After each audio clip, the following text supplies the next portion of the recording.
Hello and a very warm welcome to this special telecast on Rajya Sabha television. I'm Rausan Pereira. The successful launch of two astronauts on a SpaceX Crew Dragon made history on May 30th. It also gave us truly spectacular views of SpaceX's Falcon 9 rocket as it launched a crew for the first time. The launch was the first human space mission from NASA's Kennedy Space Center in Cape Canaveral, Florida, since the end of the Space Shuttle program in 2011. The launch has ushered in a new era in human space exploration. To talk about what the future has in store for space, what it takes to be a NASA scientist, and for a look into the unknown, I have with me a very special guest on the program today, Dr. Kamlesh Lulla. He is an award-winning, internationally acclaimed NASA chief scientist and an expert in space. Kamlesh Lulla, welcome to Rajya Sabha television. Thank you so much. I'm appreciative of the invitation. You know, Dr. Lulla, let's start with the beginning and let's first try and understand, before we get to what made you a scientist or how your journey has been for the last 30 or odd years at NASA, what is it that you do at NASA? So my career at NASA has spanned 32 years. I have been with the agency now for 32 years, and a long portion of that career I spent on Space Shuttle program. I served as a chief scientist for Earth observations and payload sciences for the Space Shuttle program, all the way from beginning in 1988 to 2007.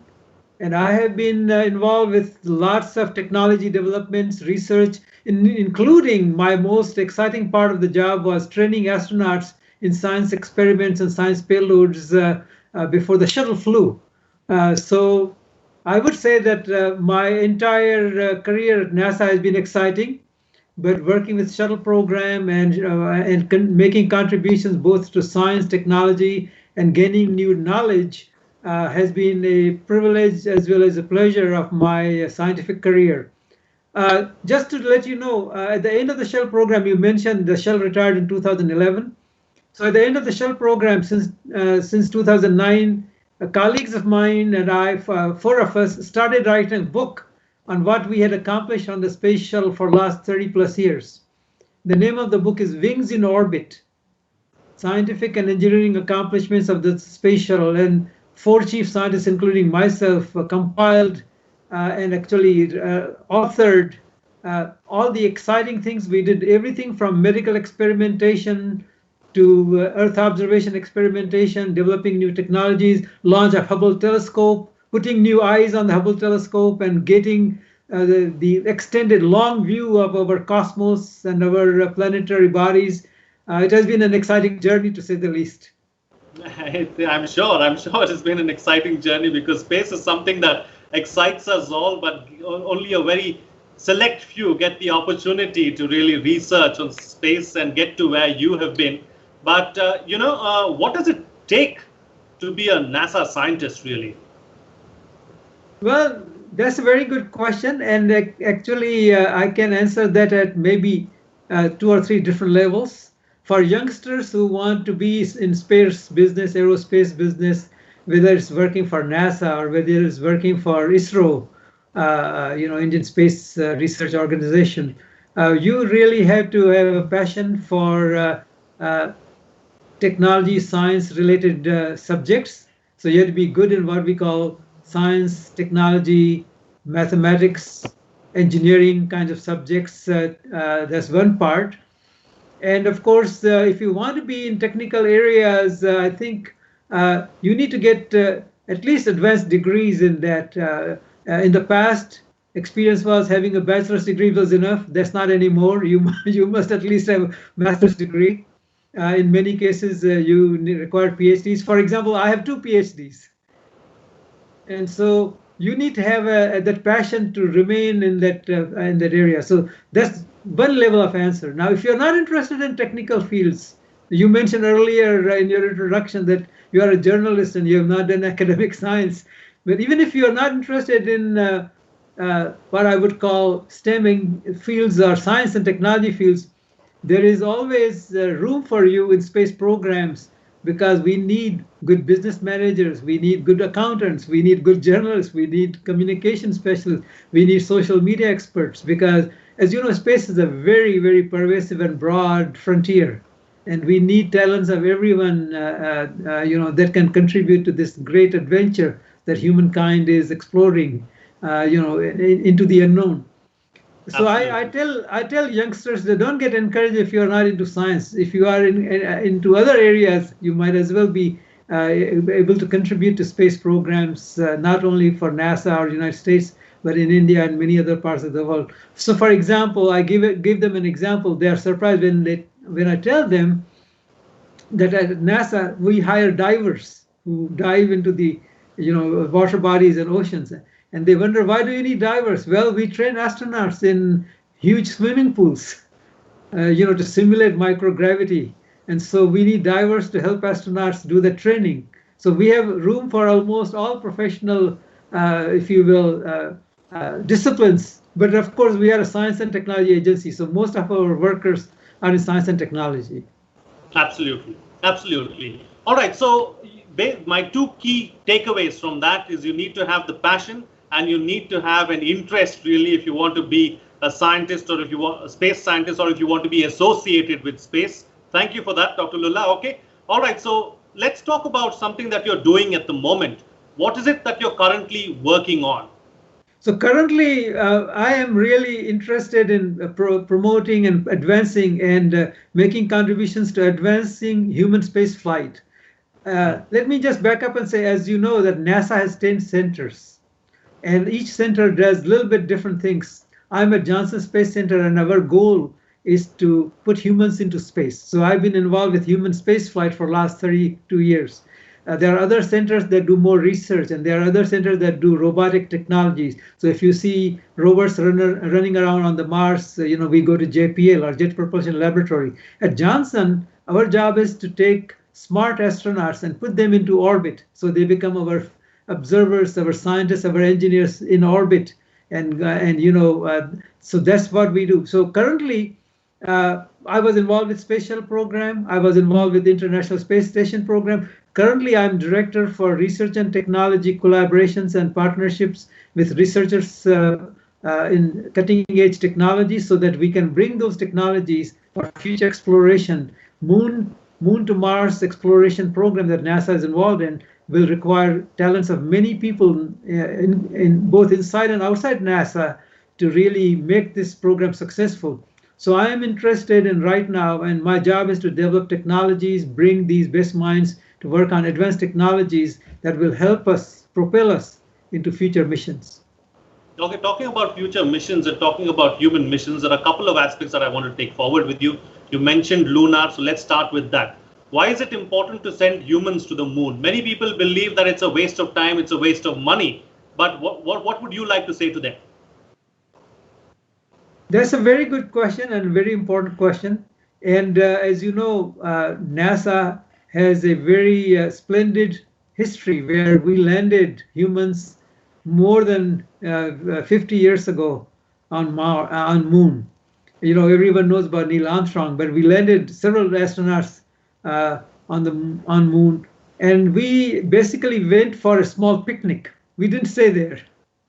We really just had our footprints, walked around a few miles and came back. So we landed there, yes, but it is unfair to say that we have been there and done that, because you haven't really done that. What I see the role of NASA is to explore and go deep into the answering questions. So how did Moon origin? What is what led to the conditions that are currently in geochemistry,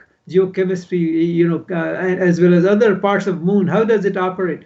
So we don't know much about it, even though we have been analyzing Moon for a long time.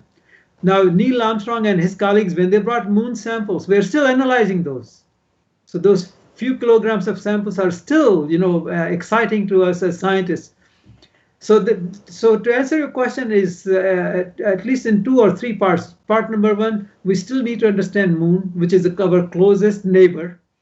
And we are really attached to the Moon, and we want to understand, how did Moon originate? What's the relationship between Earth and Moon? And how does it then give us insight into other parts of our galaxy. Second, can we go to the moon, stay there longer, and make our technologies and our science and our knowledge broad enough so that we can operate in a surface other than Earth successfully?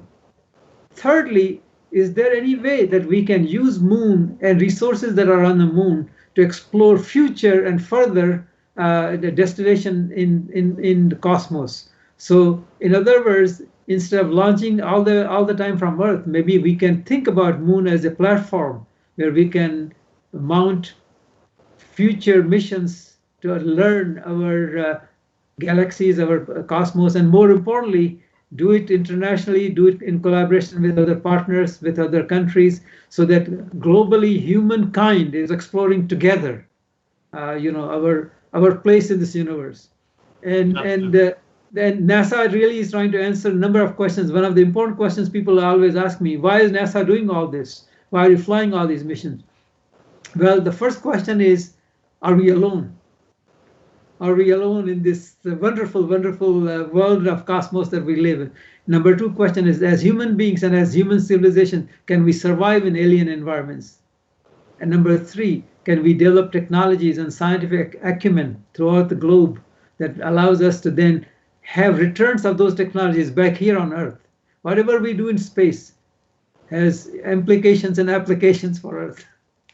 Absolutely, absolutely. I think that was bang on. You put it into perspective for us. Now, talking about human missions, what are some significant breakthroughs when you talk about human space missions, and what's in the pipeline, Dr. Lulla?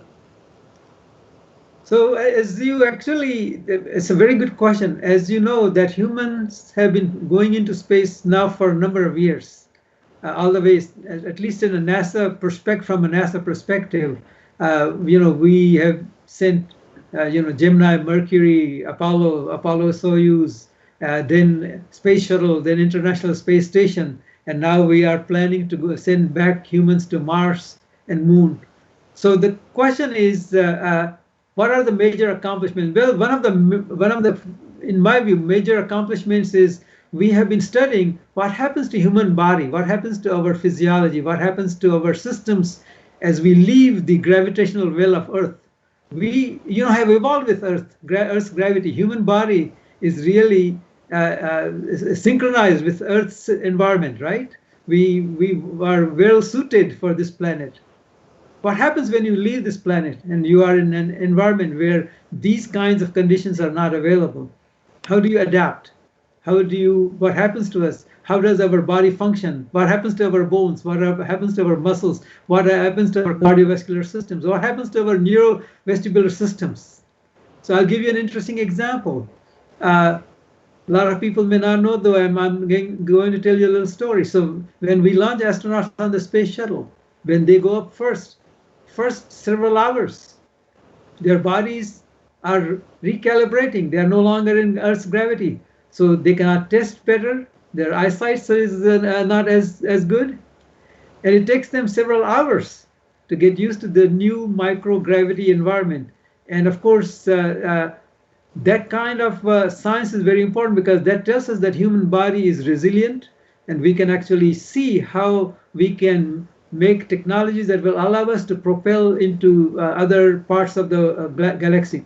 So one of the major accomplishments is looking at what happens to human body from a medical, biomedical, biochemical perspective. So for example, I always give this example that when you are in space, this might be interest to your audiences in India. When we are in space, when we give food to the astronauts, they always crave for more spicy food because the taste buds change. And they are able to eat, a lot more spicier foods than they are on Earth. So that may sound like a trivial thing, but to us, it's a great scientific mystery. And we want to explore what happens to human body in detail so that when we go to Moon again and Mars for long duration, how we adjust. So that's one part. The second part is understanding the systems that we use to go into space, whether it's a space shuttle, whether it is International Space Station, whether it is Now, you mentioned SpaceX, launch, crew demo launch that happened recently. So the technologies that go into making that system work are very important. And we learn about those as well. It's one thing to experiment with those on Earth or even simulate them on computer. It's another thing to really actually fly and see how they operate in those environments. The third thing that is very important to me is that we are actually creating new knowledge about our universe. One of the things that people ask me when I first joined NASA more than 32 years ago, they asked me, "You were a professor. Why did you leave academia and became a NASA scientist? And why are you interested in NASA?" And I told them that NASA's job, primary goal, is, of course, we fly shuttles and we fly all these Dragon capsules and we fly space stations. Those are our tools. NASA's primary job is to create new knowledge for humanity. And this new knowledge, takes various forms, and that is what excites me, to create new knowledge. Absolutely. I think that should excite everyone, really, because knowledge is an abyss, and that's probably the only thing that is never ending, and no one can really say that he or she knows it all. Talking about SpaceX, Dr. Lulla, and I started with it, of course, and you two brought it up now. So let's talk about that historic event that took place on May 30th. Is it safe now to say that the launch has started a new era in human exploration? So that's a very good point, and in many ways, yes, it has started a new era in the sense that we are, and I'll explain to you what is new here, in the sense that we are bringing a commercial component to space exploration. Now, let me make a distinction here, and some of maybe this is something that a lot of people do not realize. NASA has always been working with private companies, whether it is Lockheed or Boeing. Those kinds of companies have always made contributions to NASA, and a lot of people do not realize that at NASA we do all these missions, but we have these companies that build for us, they manufacture things for us, and we have hundreds of vendors that supply these kinds of things to us. So private companies have always been involved in space business.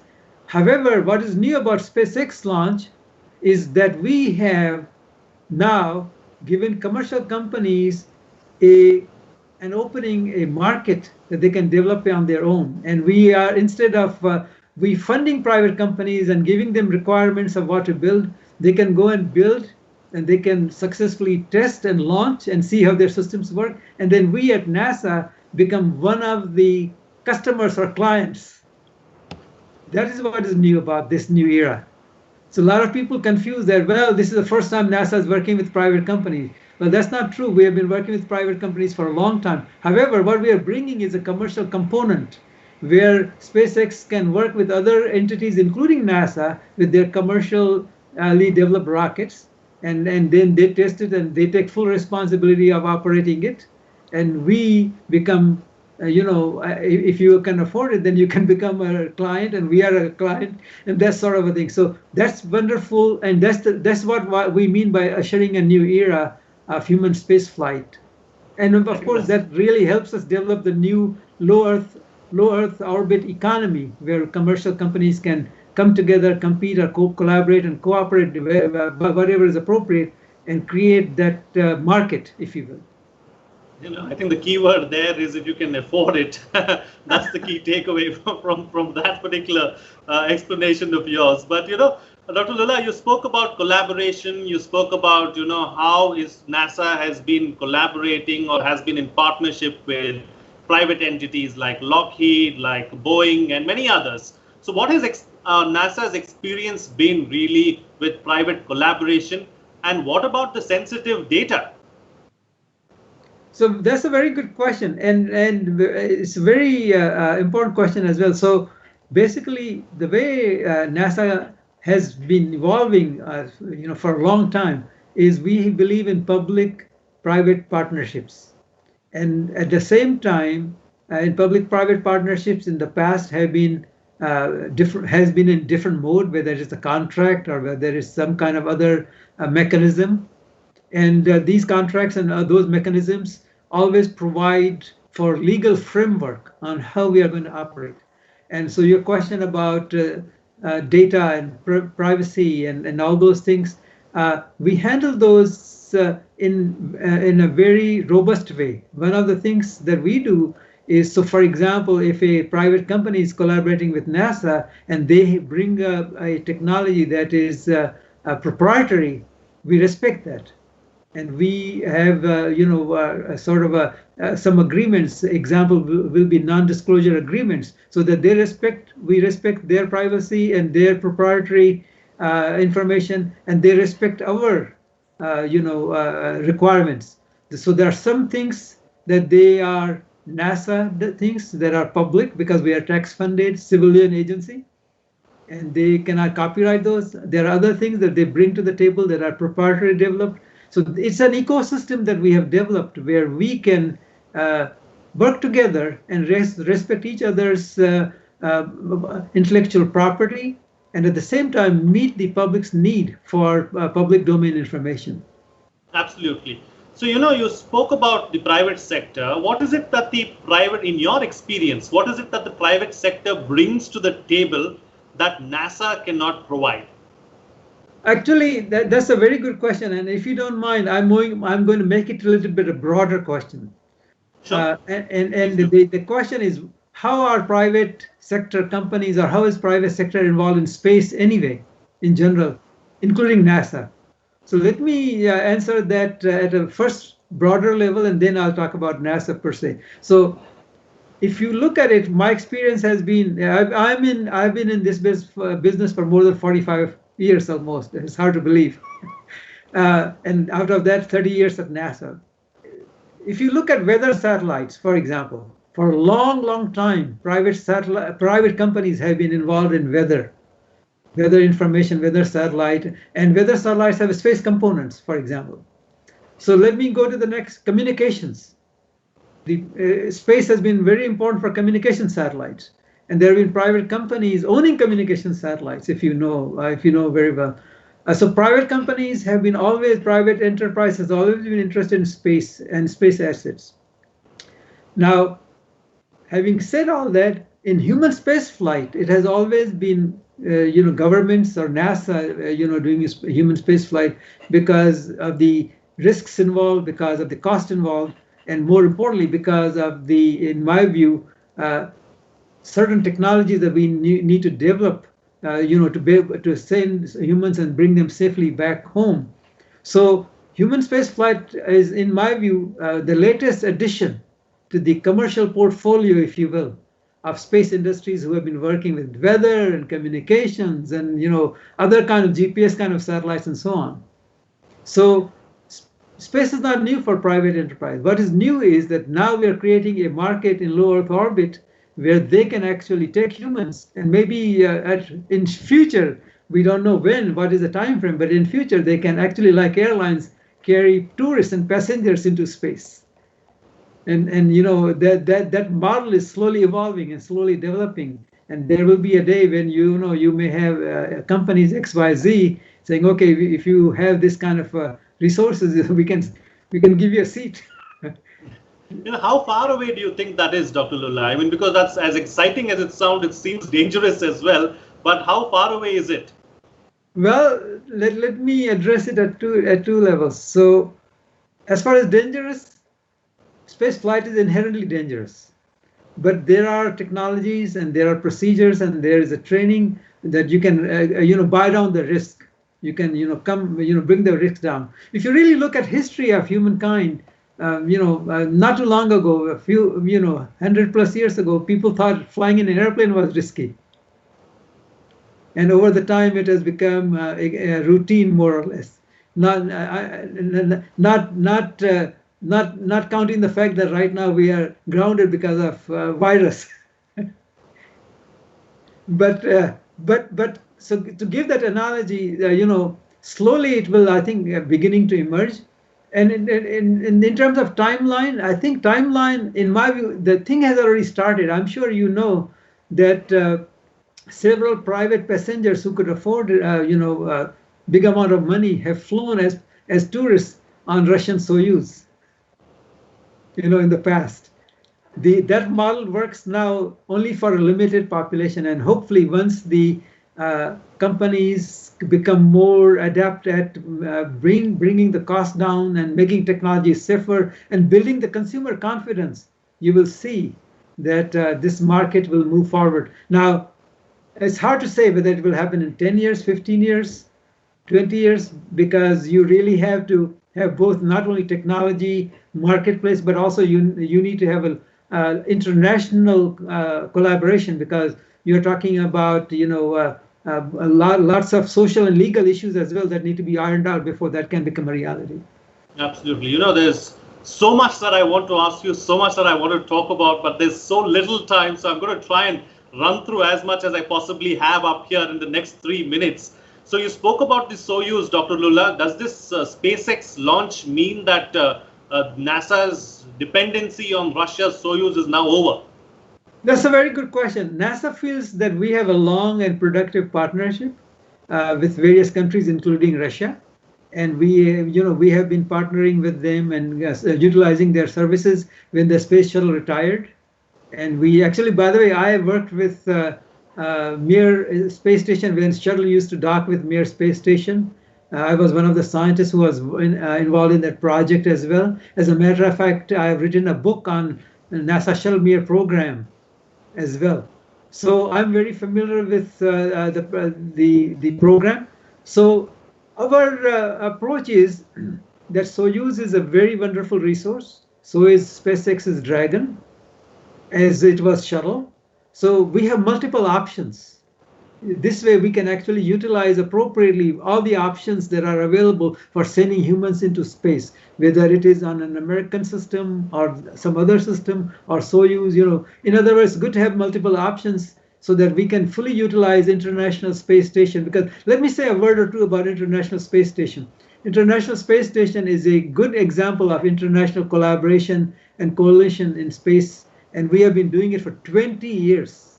There have been human beings constantly 24/7 on the space station in space at 250 nautical miles, flying around 90 minutes every time they see the Earth orbit, sunrise and sunset.